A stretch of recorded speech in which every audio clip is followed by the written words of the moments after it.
लोकसभा चुनाव के ऐलान से पहले एबीपी न्यूज के लिए सी वोटर ने किया है देश का सबसे बड़ा ओपिनियन पोल। इस सर्वे में 41,762 लोगों से बात की गई। 1 फरवरी से 10 मार्च के बीच सर्वे लोकसभा की सभी 543 सीटों पर किया गया। सर्वे में मार्जिन ऑफ एरर +-3 से +-5% है। बात करेंगे उत्तर प्रदेश की। उत्तर प्रदेश की 80 सीटों पर इस वक्त देश का मूड क्या है, यह बताने की आपको कोशिश करेंगे। देखिए, उत्तर प्रदेश की अगर हम बात करें तो भारतीय जनता पार्टी अपने सहयोगी दलों के साथ वहां पर चुनाव लड़ रही है। नए सहयोगी ओम प्रकाश राजभर भारतीय जनता पार्टी के साथ आ चुके हैं। अनुप्रिया पटेल का अपना दल पहले से साथ में है। संजय निषाद की पार्टी पहले से भारतीय जनता पार्टी के साथ में है। दूसरी तरफ इंडिया गठबंधन की बात करें, अब उसमें अखिलेश यादव यानी समाजवादी पार्टी और कांग्रेस ही रह गई हैं, क्योंकि जयंत चौधरी कुछ दिन पहले राष्ट्रीय लोकदल के नेता जयंत चौधरी वो भी एनडीए में शामिल हो गए हैं। ऐसे में यूपी में एनडीए का कुनबा और मजबूत हुआ है। ऐसे में देश के सबसे बड़े ज्यादा सीटों वाले राज्य में क्या स्थिति इस वक्त है, ये हम आपको बताने की कोशिश करेंगे। तस्वीर दिखाएंगे, मुकम्मल तस्वीर दिखाएंगे।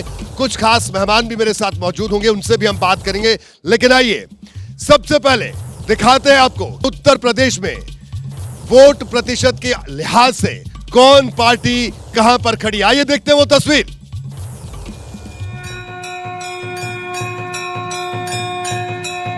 तो बिल्कुल उत्तर प्रदेश की तस्वीर आप देख सकते हैं, काशी विश्वनाथ मंदिर की तस्वीर, और 51% एनडीए। और अगर इंडिया की बात करें तो 35%, बीएसपी की बात करें 8%, ये और हैरान करने वाला आंकड़ा है, और अन्य 6% पर खड़े हैं। यानी एनडीए 51% पर खड़ा है वोट प्रतिशत के लिहाज से, जो एबीपी न्यूज और सी वोटर का जो सर्वे बात कह रहा है। इंडिया की अगर बात करें, इंडिया गठबंधन की बात करें तो 35% के आंकड़े पर वो खड़ा हुआ दिखाई दे रहा है। बसपा की अगर बात करें तो 8% और अन्य 6%। तो ये वोट प्रतिशत के लिहाज से उत्तर प्रदेश की एक तस्वीर सामने आ रही है। लोकसभा चुनाव डिक्लेयर होने में 2 से 3 दिन का वक्त बचा, और उससे पहले ये देखिए वोट प्रतिशत के लिहाज से उत्तर प्रदेश की जो तस्वीर सामने आ रही है वो ये तस्वीर बन रही है। अब देखिए इस आंकड़े को 51%, 35%, 8% और 6%। और कुछ खास मेहमान भी हमारे साथ मौजूद हैं, मैं उनका रुख करूंगा और उनसे बात भी करेंगे। उत्तर प्रदेश में बिल्कुल हमारे साथ इस चर्चा में हमारे साथ मौजूद रहेंगे विजय त्रिवेदी जी, हमारे साथ मौजूद रहेंगे। इसके अलावा प्रदीप सिंह जी मौजूद रहेंगे, और भारतीय जनता पार्टी के नेता आरपी सिंह जी भी हमारे साथ मौजूद रहेंगे। दिबांग हमारे साथ मौजूद रहेंगे, और यशवंत देशमुख जो कि सीधे हवाई जहाज से उतर के सीधे हमारे स्टूडियो में आए हैं। सी वोटर ने जो सर्वे किया उस पर भी बड़ी डिटेल से बात करेंगे। इसके अलावा हमारे साथ सीएसडीएस से संजय कुमार जी मौजूद रहेंगे, और वरिष्ठ पत्रकार हमारे साथ मौजूद रहेंगे रामकृपाल सिंह जी, और कांग्रेस की नेता डॉली शर्मा भी हमारे साथ मौजूद रहेंगी। शुरुआत करते हैं विजय जी, आपसे शुरुआत करते हैं। विजय जी, क्या कहेंगे वोट प्रतिशत के लिहाज से? मुझे लगता है ये वोट प्रतिशत थोड़ा और बढ़ सकता है। यदि पिछली बार का देखें 2019 में करीब 50% था भारतीय जनता पार्टी के पास, लेकिन जो राम मंदिर का पूरा माहौल बना है उससे उत्तर प्रदेश में भारतीय जनता पार्टी आप कह रहे हैं बीजेपी और बढ़ेगी, और बढ़ सकती है। प्रदीप जी, आपके पास आऊंगा। क्या कहेंगे वोट प्रतिशत की जो तस्वीर सामने आई है? 51% बीजेपी, 35% इंडिया यानी सपा कांग्रेस। नहीं, बिल्कुल विजय जी की बात से मैं सहमत हूँ। भारतीय जनता पार्टी का वोट प्रतिशत, देखिए राम मंदिर का मुद्दा, उसके अलावा प्रधानमंत्री का वहाँ से होना, और सरकार 7 साल से राज्य सरकार जिस तरह से काम कर रही हो, सबको अगर आप मिलाएं तो आप देखिए कि ये एक तरफा चुनाव जो है उत्तर प्रदेश में होने जा रहा है। समाजवादी पार्टी नंबर 2 की पार्टी है, लेकिन बहुत पीछे है, बहुत पीछे। दिबांग, क्या कहेंगे आप? 51% और एनडीए और 35% इंडिया यूपी में। जी हाँ, बिल्कुल, क्योंकि अगर आप इंडिया गठबंधन को देखें तो एक तरीके से वो चुनाव लड़ ही नहीं रहे हैं। उनको बड़ी खुशी होनी चाहिए, कम से कम 35% तो आ रहे हैं। ये उनको देखना चाहिए कहाँ से आ रहे हैं, क्योंकि जिस तरीके से वो मैदान में होने चाहिए वो कतई नहीं। यानी आपका अनुमान है ये और ज्यादा बढ़ेगा 51 से आंकड़ा? बिल्कुल बिल्कुल। हम यशवंत जी से बात करेंगे। जी यशवंत जी, बताइए। देखिए, ऐसा कि चुनाव उत्तर प्रदेश में केवल 20 सीटों पे हो रहे हैं जी। 60 सीटों पे एक्चुअली में इलेक्शन उस तरीके से हम मानेंगे नहीं, क्योंकि जब वोट शेयर का गैप दो पार्टियों के बीच में 20-20% का पहुंचने लगे जी। तो उस मुकाबला एक तरफा होने लगता है। तो अगर चुनाव 20 सीटों पे मुख्य रूप से जिसे कहें कि आप समाजवादी पार्टी का और भाजपा का होने जा रहा है, मैं कांग्रेस को उसमें काउंट नहीं कर रहा हूं उस तरीके से, क्योंकि कांग्रेस का केवल 2 सीट के बियॉन्ड कोई स्कोप नहीं है। एक सवाल है मेरा यशवंत जी, ये आरएलडी जब आ गई, ये उसके बाद का आंकड़ा है, हम ये मान के चले? जी बिल्कुल, ये आरएलडी आ गई उसके बाद का आंकड़ा है। और रोहित, इसमें एक चीज को ध्यान रखिए कि 50% भी स्ट्राइक रेट बहुत अच्छे से अगर समाजवादी पार्टी प्लान करे तो जैसा कि मैंने बोला कि 20 सीटों पे अगर लड़ाई है और 10 सीटें आप जीत लेते हैं तो that is like the peak of opposition at this point of time, जिसे आप उत्तर प्रदेश में कह सकते हैं। जी संजय कुमार जी, आपका क्या अनुमान है, क्या कहेंगे आप? बिल्कुल, जिस तरह से वोट प्रतिशत का आंकलन है इस सर्वे के आधार पे, तो एकदम बिल्कुल एक तरफा लड़ाई है, बल्कि कहूँ एक तरफा चुनाव है। लड़ाई तो दिखाई नहीं पड़ती। 51 और अगर 35 के आंकड़े हैं तो अब बिल्कुल आप कह सकते हैं 80 में से बड़ी संख्या में सीटें बीजेपी के पाले में जाती हुई दिखाई पड़ती हैं। जी रामकृपाल जी, माइक लीजिए जी। देखिए, अगर 16% का अंतर है नंबर 1 और नंबर 2 में जी, तो कोई मुकाबला ही नहीं है, क्योंकि इलेक्शन में अगर मोर देन जी 10% का फर्क आता है जी तो सीटें फिर जो है नंबर 1 की एक तरफा बढ़ती हैं। जी, तो मैं ये नहीं कह रहा, मैं तो ये कह रहा हूँ कि 51% भी अगर हम मान लेते हैं जी तो भी 16% का फर्क है। 16% में एक तरफा चुनाव है ये, एक तरफा बीजेपी के, चुनाव। बिल्कुल। डॉली शर्मा, आप बताइए, जितने तमाम देश के जो बड़े चेहरे हैं, वरिष्ठ पत्रकार, तमाम लोग ये कह रहे हैं कि आंकड़ा और बढ़ेगा बीजेपी का, एक तरफा लड़ाई है, क्या कहेंगे आप? देखिए, मैं तो सीधा एक बात कहना चाहती हूँ कि उत्तर प्रदेश में जिस हिसाब से पेपर लीक के, भर्ती घोटाले के रिकॉर्ड भारतीय जनता पार्टी ने तोड़े हैं, महिलाओं के साथ अपराध में उत्तर प्रदेश नंबर 1 पर है, किसान आत्महत्या कर रहे हैं, उनको उनकी फसल के दाम नहीं मिल रहे, पश्चिमी उत्तर प्रदेश से मैं आती हूँ, गन्ने का भुगतान नहीं मिल रहा है। तो ये जो मुद्दे हैं ये बहुत बड़े मुद्दे हैं और इनको दरकिनार करके लोकसभा चुनाव में आना, मुझे लगता है कि भारतीय जनता पार्टी की बेवकूफ़ी होगी और जनता का मूड बदल रहा है। आने वाले समय में आप देखिएगा उत्तर प्रदेश के ये जो आंकड़े ये भी बदलेंगे। आपका कहना है आंकड़े बदलेंगे? आरपी सिंह जी बताइए, मैं सबसे आखिर में आपके पास इसलिए आया हूँ जी। ठीक है ना, उनका आंकड़े बदलेंगे। ये जो आप 51% दे रहे हैं ये बढ़कर 57-58% पे जाएगा। ये आंकड़े बदलेंगे, सुनिश्चित बदलेंगे। जैसे जैसे चुनाव बढ़ेगा वैसे वैसे आंकड़े बदलेंगे। और जो बाकी मित्रों ने कहा कि 16% का भी गैप, बहुत गैप होता है। और बहन गन्ने की बात करी थी, जरा कृपा करके आज से 10 साल पहले की और आज की स्थिति देख लें, फर्क पता लग जाएगा। इनके समय तो गन्ना मिलें बंद होने को आ गई थी, आज तो हम लोगों ने मेहनत कर सरकार ने पीछे लगकर वो गन्ना मिले वापस चले और आज गन्ना किसानों को उनकी जो आमदन है वो ठीक हो रही है। परंतु जो मूल बात है जी, वो लोग आज डबल इंजन की सरकार चाहते हैं। वो देश के प्रधानमंत्री चुनने के लिए वोट दे रहे हैं। वो कोई इसलिए नहीं वोट दे रहे कि उन्हें कोई देश राज्य का कोई उन्होंने कोई चुनाव करना है। ये इनके ये जो आप 35% कह रहे हैं, ये भी इसलिए मैं नहीं मानने को तैयार, क्योंकि ये अगर कोई राज्य का चुनाव होता, अगर उत्तर प्रदेश राज्य का चुनाव होता तो ये समय लगती थी। आरपी सिंह जी, एक और सवाल इससे जुड़ा हुआ, अगर इतनी बेहतर पोजीशन में आप उत्तर प्रदेश में, तो आरएलडी को लाने की क्या जरूरत है और अपनी एक जीती हुई सीट देनी पड़ी आपको उनको? इसमें आप ये एक व्यापक हमारा गठबंधन हमने बनाया है और उसमें जो पार्टियां हमारे साथ जुड़कर देश को आगे ले जाना चाहती हैं, हम उनका स्वागत कर रहे हैं। वो आरएलडी हो, वो अपना दल हो, चाहे और पार्टी कोई हो, हम सबका जो हमारे साथ चलकर देश को मोदी जी के नेतृत्व में आगे बढ़ाना चाहते हैं, उनका हम स्वागत कर रहे हैं। इसमें मुझे नहीं लगता कि इसमें आपको आरएलडी को सीटें देने में कोई बड़ा प्रश्न है इसमें। बिल्कुल। अभय दुबे जी भी हमारे साथ जुड़ गए, जल्दी से क्विक रिएक्शन। अभय दुबे जी, क्या कहेंगे?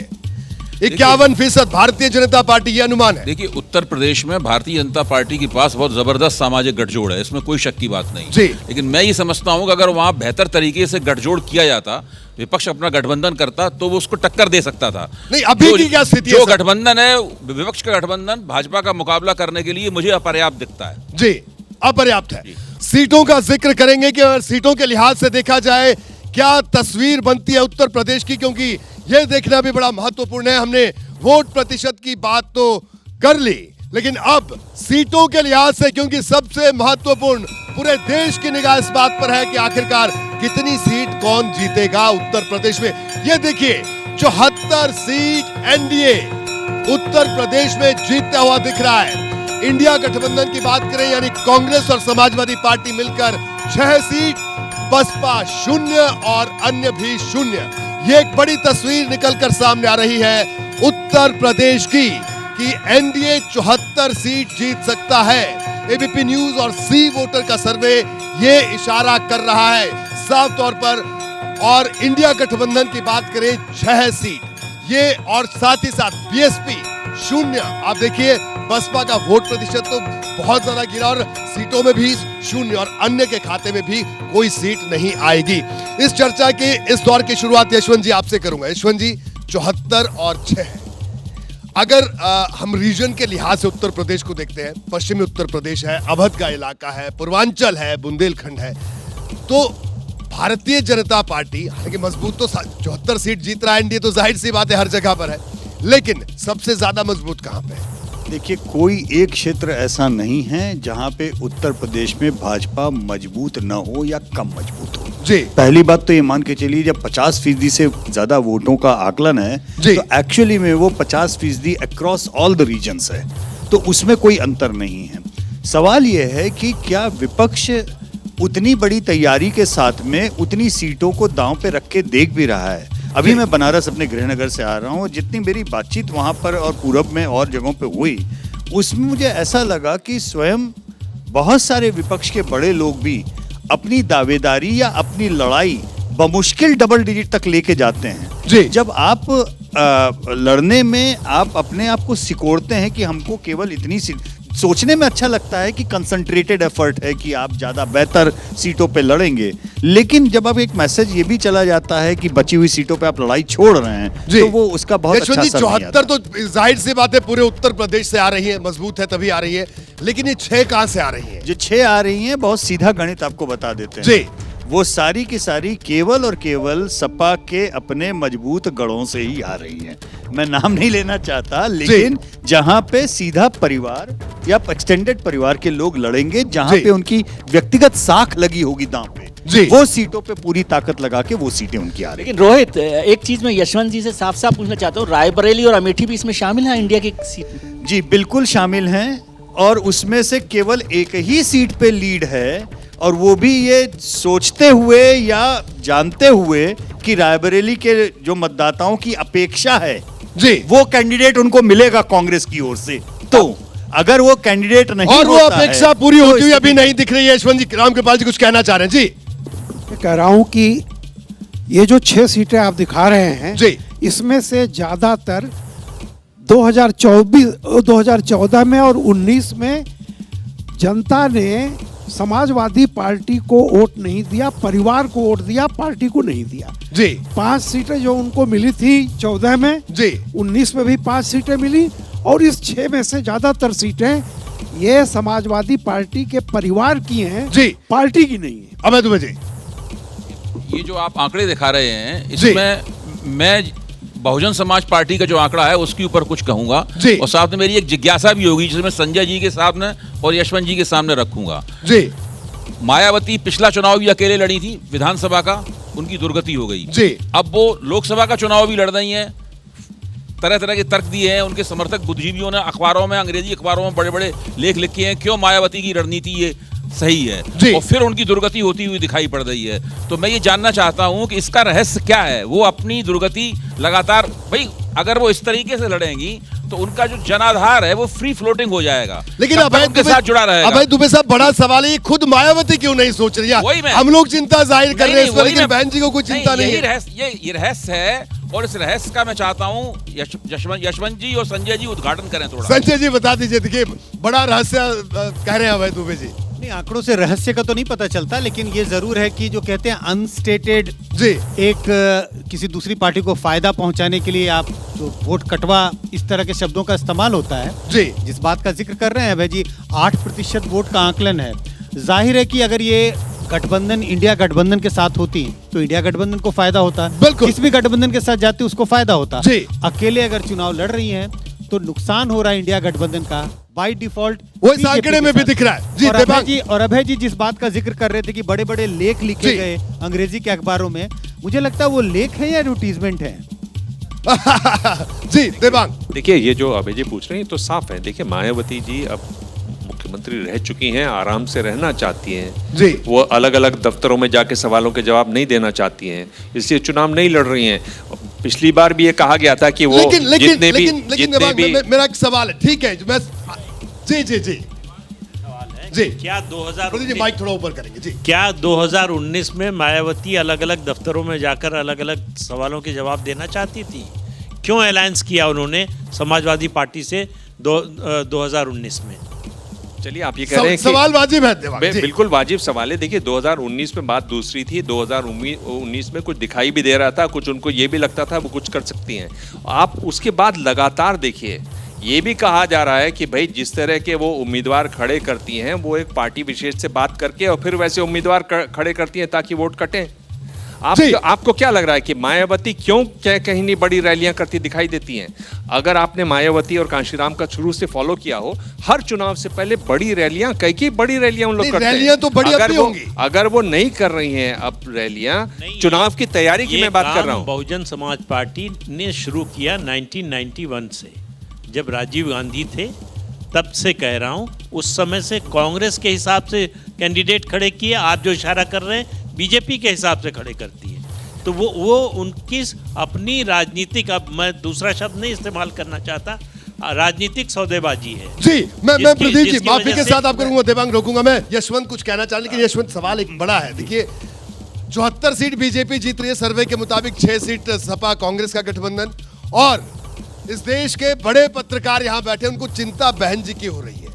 मतलब इस पे तो अब डिबेट का विषय नहीं है कि बीजेपी तो जीतेगी इतनी सीट, सपा इतनी ही जीतेगी, लेकिन बहन जी को लेकर चर्चा हो रही है। मुझे लगता है कि हम लोग का देश का आज जो राजनीतिक आकलन है ना, वो हम लोग एक बहुत ही सरल ओवर सिंप्लीफाइड तरीके से एनडीए वर्सेस इंडिया गठबंधन की तरह देख रहे हैं। मुझे लगता है कि वो 3 हिस्से हैं।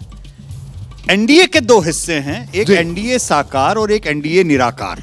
जी तो ये जो एनडीए निराकार नाम की चीज है जी, ये इसका मामला वो शतरंज के घोड़े पे अड़ैया चाल वाला है जी, जो दिखे न दिखे, जो दिख रहा है। और इसमें मैं ये नहीं आरोप लगाऊंगा कि मायावती अकेले बैठ करके बीजेपी का कोई गेम खेल रही है, क्योंकि इस देश के हर राज्य में आपको कोई ना कोई राजनीतिक प्लेयर ऐसा दिख जाएगा जो एनडीए निराकार का हिस्सा है। वाह, ये एक नया शब्द आपने गढ़ा यशवंत जी। एनडीए निराकार जो है ना जी, ये बहुत जबरदस्त है। अरविंद साहब क्या कहेंगे आप? डॉली जी आपके पास भी आ रहा हूं। देखिए हम अपने दम पर चुनाव लड़ते हैं, अपनी पॉलिसीज के दम पर चुनाव लड़ते हैं, अपनी जो काम किए उनके दम पर चुनाव लड़ते हैं, जो प्रधानमंत्री जी ने पिछले 10 साल में काम किए हैं उस पर दम पर चुनाव लड़ते हैं। वह लेकिन यशवंत जी तो कहेंगे कि एनडीए निराकार के दम पे भी आप चुनाव लड़ते हैं। वो यशवंत जी कुछ अच्छे उपन्यास लिखने में माहिर हैं, वो लिख सकते हैं, उपन्यास लिख भी सकते हैं। वो आज उन्होंने ये कहकर साबित कर दिया कि उनमें वह क्षमता है कि अच्छे उपन्यास लिख सकते हैं, परंतु वो अपनी जगह है। परंतु जो मूल बात है कि क्या हम अपने दम पर चुनाव जीत रहे, क्या हमारे पास 50% से ऊपर वाली सीटें हमारी बढ़ रही नहीं बढ़ रही? पिछली बार 224 थी, इस बार 370 से ज़्यादा सीटें ऐसी होंगी जिन पर हम 50% ज़्यादा वोट लेंगे। तो हमारा टारगेट बड़ा क्लियर है। टारगेट क्लियर है। संजय त्रिपाठी मेरे सहयोगी लखनऊ में जुड़े, उनके पास भी चलेंगे, लेकिन उससे पहले डॉली शर्मा जी का एक रिएक्शन ले लेते हैं इंडिया गठबंधन की तरफ से, जो आंकड़ा सामने आया है। देखिए आरपी सिंह जी कह रहे हैं अपने दम पे, तो बाकी जैन जी को क्यों ले रहे हैं और बाकी और पार्टियों को क्यों ले रहे हैं? उनको सिरे से नकार रहे हैं आप उनकी एग्जिस्टेंस, इसका मतलब। और रही बात जो काम की बात ये कर रहे हैं, हाँ आपने बहुत काम किया, 45 साल में सबसे ज़्यादा बेरोजगारी दे दी, उत्तर प्रदेश को महिलाओं के साथ अपराध में नंबर 1 पर बना दिया। आज उत्तर प्रदेश के युवाओं को पकौड़े भी नहीं बनाने दे रहे हैं, PhD पास लोग पकौड़े के ठेले भी नहीं लगा रहे हैं। पहले आपने पकौड़ों के रोजगार बता दिए थे। और आपने कहा था अभी किसान, EPFO का डेटा है पिछले 10 साल में 18 करोड़ लोगों को रोजगार मिला, और मुद्रा योजना में 4 करोड़ लोग जिन्होंने लोन लिया। अगर एक के साथ एक भी जोड़ दो 8 करोड़ लोगों को, किसानों को देश में अपने प्रधानमंत्री से मिलने के लिए जब दिल्ली कूच कर गए, मैं रोकूंगा आप दोनों को, दोनों अपनी अपनी बातें करें। लखनऊ चलते हैं, थोड़ा मामला गंभीर हो गया है, लखनऊ चलते हैं, थोड़ा मुस्कुरा लेते हैं। डॉली जी रुकिए, और मेरे साथ मेरे सहयोगी संजय त्रिपाठी जुड़े हैं लखनऊ से। संजय, सामने है हमारा ओपिनियन पोल, 74 सीट एनडीए और 6 सीट इंडिया। क्या कहना है लखनऊ की जनता का? लखनऊ की जनता की बात करूंगा, लखनऊ के राजनेताओं की बात करूंगा। समीर सिंह भारतीय जनता पार्टी के प्रवक्ता हैं, मनोज यादव समाजवादी पार्टी के प्रवक्ता हैं, अंशु अवस्थी कांग्रेस पार्टी के प्रवक्ता हैं, और कई सारे आम लोग भी हमारे साथ मौजूद हैं। समाजवादी पार्टी से ही पहला सवाल है। 74 सीटें एनडीए गठबंधन को, 6 सीटों में सिमट रहे हैं आप। सबसे पहले बधाई आपके चैनल को। और मोदी जी, आप अगर बैठे होंगे ना सुन रहे होंगे, देख ही रहे होंगे, चाहे टीवी पे हो चाहे जहाँ भी। आपको भी बहुत बधाई, लेकिन बेचैनी ये बता नहीं रही है। मैं आपके सर्वे के लिए आपको बधाई दे सकता हूँ। देश की जनता का मूड कुछ और है, क्योंकि नरेंद्र मोदी जी को पता है कि स्थितियाँ क्या हैं जनता के बीच में और जनता क्या कह रही, क्यों करा रही है। 60 लाख बच्चों का पेपर लीक हो गया उत्तर प्रदेश में, और आप सर्वे बता रहे 74। अरे 74 का उल्टा कर दो, वो भी नहीं टिकेगी बीजेपी। और उत्तर प्रदेश की राजनीति करवट ले चुकी है। आचार संहिता लगने दीजिए, करवट और बदल देंगे। अभी तो बीजेपी का करवट ले रही है राजनीति, ऐसा बता रहे हैं अंशु जी। आप तो सहयोगी दल हैं इनके, क्या लगता है 6 सीटों में सिमट रहे हैं, इतना बड़ा गठबंधन? देखिए, मेरा सवाल जो आपके दर्शक हैं और आपके चैनल से है, क्या इस ओपिनियन पोल में जो 50 लाख पुलिस अभ्यर्थी हैं वो शामिल हैं? क्या लगातार जो पेपर लीक हो रहे हैं, क्या उन लोगों से इसमें सैंपलिंग हुई है? मात्र कुछ लाख लोगों की सैंपलिंग से देश की दशा को तय कर देना, भैया ओपिनियन से हम लोग अब डरते हैं, क्योंकि 3 राज्यों के जो ओपिनियन थे कांग्रेस को लेकर, उसका परिणाम क्या हुआ सभी ने देखा है। हम सिर्फ ये बात जानते हैं कि 70% से ज़्यादा लोग भारतीय जनता पार्टी के खिलाफ हैं। ये लोग युवा हैं, किसान हैं, महिलाएं हैं, दलित हैं, पिछड़े हैं, आम आदमी, और वो लोग हैं जिनसे भाजपा ने वादा किया था 2 करोड़ नौकरियां देंगे। ओपिनियन से डरते भी हैं और कह रहे हैं भाजपा खिलाफ माहौल है। देखिए, स्वाभाविक रूप से इनको डरना चाहिए। आप 2014 के चुनाव को देख लीजिए, 17 के चुनाव को देख लीजिए, 2 लड़कों की जोड़ी अखिलेश और राहुल को उत्तर प्रदेश 17 में खारिज कर चुका है। 19 के चुनाव में लोकसभा में बहन जी के पैर भी छूने पड़े, फिर भी जमानत जब्त हो गई। हाँ, उत्तर प्रदेश विकास के रास्ते पे है, तरक्की के रास्ते पे है, तरक्की के रास्ते पे है, कानून व्यवस्था के राज स्थापित है, लोगों को नौकरियां मिल रही हैं, कानून व्यवस्था का राज है। ये ठीक कह रहे हैं समीर सिंह भारतीय जनता पार्टी से। बिल्कुल सही है। पूरी पब्लिक देख रही है कि पहले से आपके माहौल में क्या फर्क है।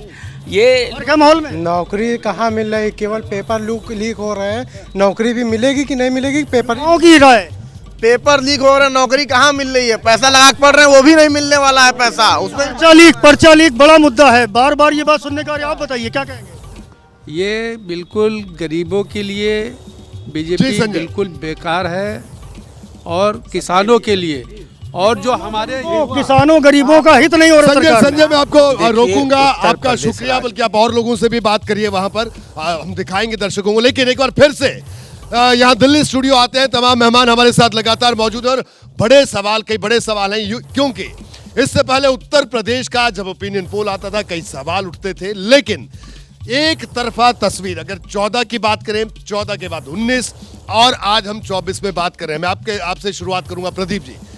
अगर हम क्षेत्रवार बात करें यूपी के लिहाज से, जैसे पहले भी कहा, जाहिर सी बात है जब इतनी सीटें आ रही तो हर क्षेत्र से सीटें आ रही हैं, लेकिन विपक्ष की जो ये स्थिति है, जिस पर बसपा पर चिंता जाहिर कर ली एक दौर पे, इससे पहले की चर्चा में हमने समाजवादी पार्टी और कांग्रेस की बात करें, तो ये जो गठबंधन है, इस गठबंधन का कोई फायदा होगा भी, या ये बोझ उठाकर चल रहे हैं एक दूसरे का?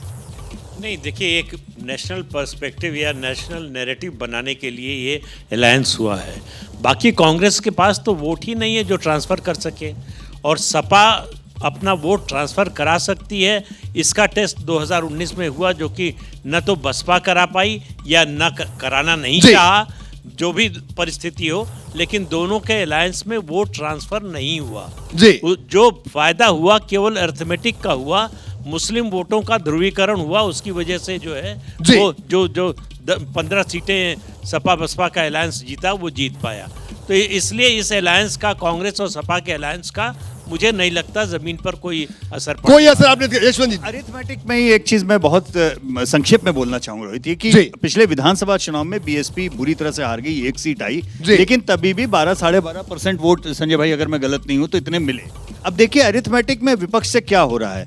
आपने महागठबंधन जो 2019 में बनाया, उसमें अभी हाल फिलहाल में 12.5% वाली पोल करने वाली पार्टी को आपने अपने महागठबंधन से हटाया, और उस पार्टी को रिप्लेस आपने किससे किया? जिस पार्टी को 2.5% वोट मिले। अगर 12.5% की पार्टी को आप गठबंधन से हटा के 2.5% वाली को लेके आते हैं, तो गणित तो इतना तो अपने यहाँ के 5वीं के भी बच्चे बता देंगे कि 10% के वोट शेयर के नेगेटिविटी पे आप गठबंधन की। बड़ा सवाल यह है कि आप बता रहे हैं कि तो 5वीं का बच्चा भी बता देगा, लेकिन इतने तमाम विद्वान और इतने अनुभवी लोग इस बात को क्यों नहीं समझ पा रहे हैं? उत्तर प्रदेश की बात हम कर रहे हैं, जिस उत्तर प्रदेश में लोकसभा की 80 सीटें हैं और उन 80 सीटों में से जो आंकड़ा निकलकर सामने आया है 74 सीट पर एनडीए, भारतीय जनता पार्टी के नेतृत्व वाले एनडीए को 74 सीट और इंडिया गठबंधन जिसमें समाजवादी पार्टी और कांग्रेस है 6 सीटें। और एक बड़ा एक्सपर्ट का पैनल हमारे साथ मौजूद है, लगातार हम चर्चा कर रहे हैं। एक बार फिर से इस चर्चा की शुरुआत विजय त्रिवेदी साहब क्या कहेंगे? देखिए, कांग्रेस की बात कर ली जाए, हमने बात की, बसपा की भी बात की, हमने इससे पहले बीजेपी की बात की। अगर कांग्रेस की बात करें तो किस तरह से देखते हैं इस आंकड़े को आप कांग्रेस के लिहाज से? क्योंकि यहाँ पर जो तमाम लोग हैं सबका कहना है कि जो 6 सीटें भी आ रही हैं वो सब सपा या सपा परिवार की हैं। जी बिल्कुल, इसीलिए मैंने यशवंत जी से पूछा था कि वो 6 सीटों में आपने रायबरेली और अमेठी को शामिल किया है, क्योंकि मैं फिगर देख रहा था 2019 में केवल 3 सीटें हैं, रायबरेली, अमेठी और कानपुर, जहां पर कांग्रेस को 30% से ऊपर वोट मिला। 55% वोट मिला रायबरेली में, 47% मिला अमेठी में और 37% मिला है कानपुर में। अब अमेठी से तो हार ही गए थे राहुल जी, सोनिया जी ने रायबरेली सीट छोड़ दी है, तो रायबरेली एक ऐसी सीट है जहां पर कांग्रेस को क्या जो वोट है एक माहौल के या गांधी परिवार के जो वोट है वो मिल सकते हैं कि नहीं मिल सकते। और कांग्रेस, ये गठबंधन की बात हम बार बार कर रहे हैं, ये प्रदीप सर ने बिल्कुल सही बात कही, ये पर्सपेक्टिव में इंडिया गठबंधन है कांग्रेस और समाजवादी पार्टी का। कांग्रेस का तो वोट ही नहीं है उत्तर प्रदेश में, तो अकेली लड़ाई समाजवादी पार्टी को लड़नी है, वो कितना करना है। आपने ये अच्छा कर रखा है, लेकिन मुझे नहीं पता कि इंडिया गठबंधन में यूपी में आपने राहुल जी की फोटो लगा रखी है जी, और 6 सीटों में कांग्रेस की क्या स्थिति है क्या नहीं है, हो सकता है अखिलेश जी नाराज हों इस बात से। हाँ, ये बात आप ठीक कह रहे हैं, मैं आपकी बात से काफी हद तक सहमत हूँ। जी देवांग, आपके पास आऊंगा।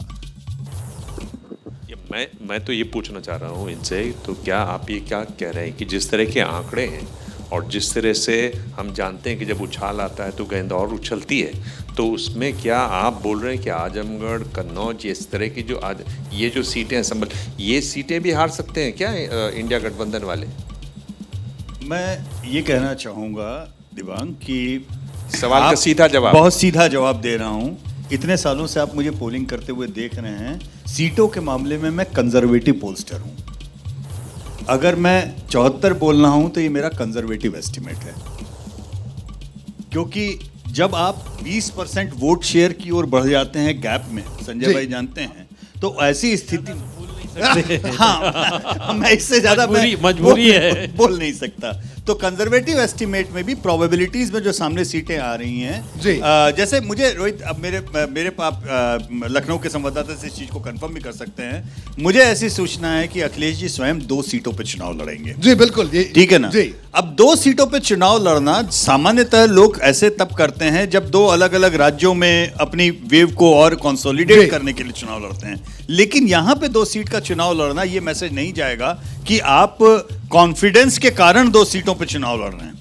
ये मैसेज, अगर वो दोनों सीटें एक ही क्षेत्र की भी हो गई जी, तो ये लैक ऑफ कॉन्फिडेंस को दर्शाएगा बजाय इसके कि आपके कॉन्फिडेंस को। तो आप ये कह रहे हैं कि आप जो नहीं कहना चाह रहे हैं और जो आप कह रहे हैं वो ये है कि 80 में से 80 सीट भी बीजेपी जीत सकती है। देखिए, मैं इस संभावना से मना आज नहीं कर सकता, क्योंकि सिंपली वोट शेयर के आंकड़ों में जो गैप है उसके कारण मैं संभावना से जवाब मिलकर उन्होंने माइक तक नीचे रख दिया। अब आप खुद समझ सकते हैं। जी संजय जी, आप कुछ कहना चाह रहे थे? नहीं, मैं कहना चाह रहा था कि यशवंत जी बार बार कह रहे थे कि मैं कंजर्वेटिव पोलस्टर हूँ, तो कंजर्वेटिव आप कांग्रेस समाजवादी पार्टी गठबंधन के बारे में भी तो हो सकते हैं।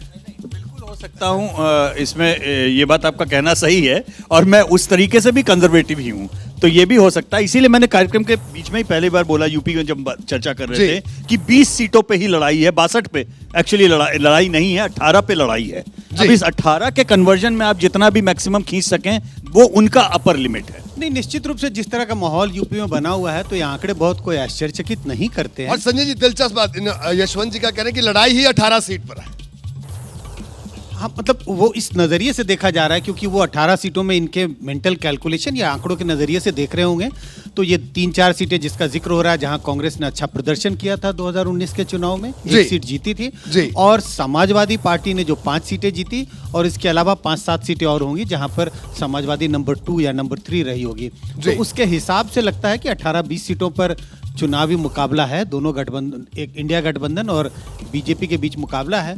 और जो बाकी की जो 60 सीटें हैं जहां पर बीजेपी बहुत मजबूत दिखाई पड़ती है। जी राम केवल जी, देखिए, अभी जो एक बात हो रही थी, मायावती का नाम लिया गया जी, तो मैं ये जानना चाहता हूँ कि ये बताइए कि मायावती जी तो ये इंडिया अलायंस का में कभी हिस्सा रही नहीं जी। इंडिया अलायंस आज जो कोलैप्स करता दिख रहा है उसमें मायावती जी की कहाँ जिम्मेदारी है, और ये मायावती जी के ऊपर कहाँ भार था कि ताकि वो कांग्रेस और समाजवादी पार्टी का भला करें। देखिए मैं बताऊँ आपको, पिछले इलेक्शन में मायावती जी को ये मालूम पड़ गया कि उनका वोटर जो है, जो उनकी कोर स्ट्रेंथ है, वो इसको बिल्कुल पसंद नहीं करती कि वो अखिलेश समाजवादी पार्टी से समझौता करें। बिल्कुल, आज उनके पास चाहे 12% वोट हो, जो भी हो जी, लेकिन वो ज्यादा सिक्योर्ड है अलग रह करके, बनस्पत इसके कि ये जो डूबती हुई नैया है इनके साथ वो भी डूबे जी।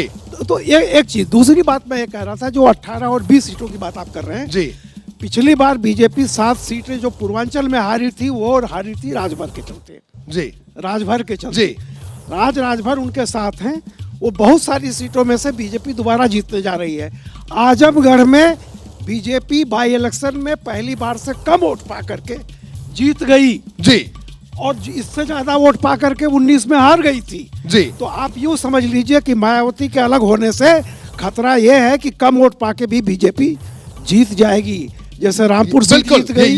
ये आकलन जी। अभय दुबे साहब, अभय दुबे जी क्या कहेंगे आप? देखिए अभी बात कर रहे थे, अभी डॉली जी का भी मैं प्रतिक्रिया लूंगा, कह रही थी ये मुद्दा, कई दर्शक भी कह रहे थे, लेकिन जब चुनाव की बारी आती है तो कोई मुद्दा नहीं ठहरता। सिर्फ नरेंद्र मोदी, योगी आदित्यनाथ या राम मंदिर की बात आप कर लें। देखिए मेरी बात डॉली जी को भी संबोधित है और अपने अन्य साथियों को। अन्य साथी कह रहे हैं कांग्रेस के पास उत्तर प्रदेश में वोट नहीं है, बात सही है उनकी, लेकिन वोट न रहते हुए भी कांग्रेस उत्तर प्रदेश में विपक्ष की राजनीति के संदर्भ में बहुत ही महत्वपूर्ण और महत्वपूर्ण भूमिका निभा सकती थी जी। कांग्रेस अपनी बेहतर पहलकदमियां लेती, समय रहते लेती, तो वो बहुजन समाज पार्टी और राष्ट्रीय लोकदल, इतनी देर कर दी कांग्रेस ने, सब लोग उसकी तरफ देख रहे थे।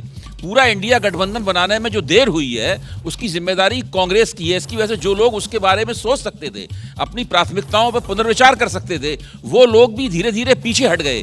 जो भाजपा को कामयाबी मिल गई, यानी ट्रेन निकल चुकी है। भाजपा को कामयाबी मिल गई, उसने मायावती को उधर जाने नहीं दिया और जो जयंत चौधरी उधर जा रहे थे उनको वापस खींच लिया। तो कांग्रेस ने जो भूमिका निभानी चाहिए थी वो भूमिका नहीं निभाई। डॉली जी क्या कहेंगे? इनका कहना कि बहुत देर हो गई। देखिए अभय दुबे जी कह रहे हैं देर हो गई, ट्रेन छूट गई। देखिए अभी आपने यहाँ दिखाया लखनऊ से ग्राउंड रिपोर्ट जी। 4 लोग बोले और 4 में से 3 ने बताया कि बीजेपी ने सड़क पे उन्हें क्या दिया है, कुछ नहीं टेंगा। ठीक, तो यही होने वाला है इस बार उत्तर प्रदेश में। जो असलियत है वो ये है कि सड़क पर इंसान परेशान है, युवा बेरोजगार है, महिलाएं परेशान है, किसान परेशान है, हर मुद्दे में, हर चीज में भाजपा विफल है। बहुत हुई महंगाई की मार, आज हर चीज पर जीएसटी लगाकर महंगाई से भी कमर तोड़ दी है।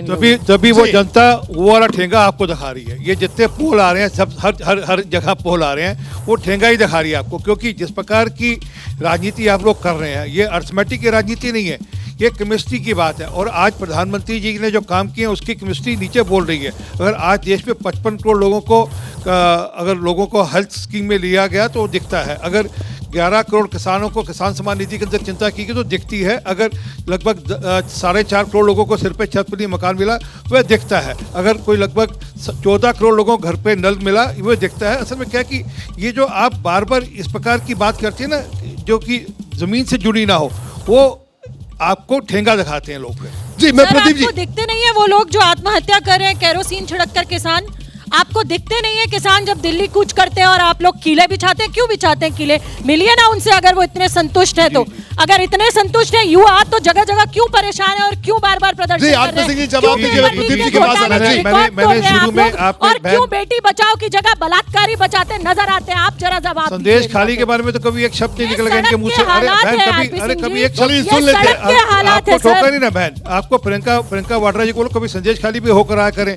यहाँ पर पिछले 10 साल से लगातार एक शाहजहां शेख का राज चल रहा था, और जिस प्रकार से वो लगातार महिलाओं को बुलाकर बलात्कार करता था, आप क्यों बैठे रहे उसके बारे में? कोर्ट में मामला कोर्ट में है, मामला कोर्ट के तत्वाधान में कोर्ट फैसला कर लेगा। तो ये नहीं कि वहाँ की सरकार उसको प्रोटेक्शन दे रही थी, या सरकार उनके प्रोटेक्शन में खड़ी थी। जो मूल बात है वो ये है कि आपका अर्थमेटिक आज काम नहीं कर रहा है, प्रधानमंत्री जी की केमिस्ट्री काम कर रही है। पूरा देश देख रहा है। प्रदीप जी एक बड़ा सवाल, ठीक है, यही मैं जानना चाह रहा हूं प्रदीप जी आपसे। इधर से डॉली जी कह रहे थे, इधर से सिंह साहब कह रहे थे अपनी बात। उत्तर प्रदेश की बात करें, नरेंद्र मोदी का चेहरा उनका काम, योगी आदित्यनाथ का चेहरा उनका काम, और तीसरी बात ये जो तमाम बातें होती हैं, कुछ मुद्दे होते हैं। लेकिन जब चुनाव की बात आती है, ये तो 14 का ट्रेंड चला रहा है, कोई आज की बात नहीं कि अचानक से यूपी में कोई लहर आ गई। ठीक है, लोग कहते हैं राम मंदिर बन गया, लेकिन ये 14 से लेकर ये 24 तक आज जो तस्वीर बनी है, ये भारतीय जनता पार्टी का काम है, ये विकास है, ये किस तरह की इंजीनियरिंग है, क्या कहेंगे, किस तरह से देखें इसे? ये मुझे तो लगता है मोदी पर विश्वास का कारण। 14 में तो उनकी सरकार थी नहीं, कोई काम किया नहीं था, बिल्कुल कोई लाभार्थी वर्ग नहीं था, कोई उस तरह का सोशल इक्वेशन उस समय जो है साकार रूप ले नहीं पाया था, बनाने की कोशिश हो रही थी उस समय। तो प्रधानमंत्री नरेंद्र मोदी से उम्मीद और उसके बाद उन पर विश्वास, ये दो कारण हैं जिसकी वजह से आप उत्तर प्रदेश का ये राजनीतिक माहौल देख रहे हैं। जी सीधे तो जी विजय त्रिवेदी जी, आप बताइए क्या कहेंगे आप? भारतीय जनता पार्टी ने क्या उत्तर प्रदेश के जो जातीय समीकरण है उनको सही तरीके से साधा है? ये एक हिस्सा, और अगर दूसरे हिस्से की बात करें विकास, क्या भारी है इन 74 सीटों के पीछे की रणनीति पर? देखिए, दोनों चीजें हैं, एक प्रधानमंत्री जी का नाम और वो तो सब चल ही रहा है, लेकिन 2012 से आपको आना पड़ेगा 2024 के लिए। 2012-13 में जब अमित शाह भारतीय जनता पार्टी के प्रभारी बने महासचिव से, और वहां उन्होंने जो कास्ट इक्वेशंस थी उसको पूरी तरह से बदल दिया। सारा फोकस किया नॉन जाटव दलित पर और नॉन यादव ओबीसी पर, और उन सबको पार्टी के साथ लेकर आए। जो आज भारतीय जनता पार्टी बड़े दम के साथ बात कर रही है कि 88 MP ओबीसी के हैं, दलित उनके पास बढ़े, तो वो एक सोशल पूरा का पूरा इंजीनियरिंग का काम बड़े तौर पर हुआ, और वो उससे खिसका नहीं है। इसकी वजह प्रधानमंत्री हैं, उनकी योजनाओं से वो जो वोट बैंक था जिसे अमित शाह ने या पार्टी ने कोशिश की, उन सबको मिलाकर ये लगातार बढ़ता जा रहा है। यशवंत देशमुख जी आपके पास, दिव्यांग आपके पास आ रहा हूं, चलिए आप अपनी बात पूरी कर लीजिए क्योंकि आपने पहले देखिए मैं ये कह रहा हूं कि अगर आप देखें जिस तरह से उन्होंने पार्टियों को साधा है, खासतौर पर राजभर एक बड़ा उसका उदाहरण है। जिस तरह से उन्होंने राजभर को वहाँ से अपनी तरफ किया, वो एक बड़ा उदाहरण है। मैं तो ये कह रहा हूँ कि उत्तर प्रदेश जो है उसमें इनका जो प्रदर्शन अच्छा हो रहा है, उसकी एक बड़ी वजह वहाँ के मुख्यमंत्री भी हैं।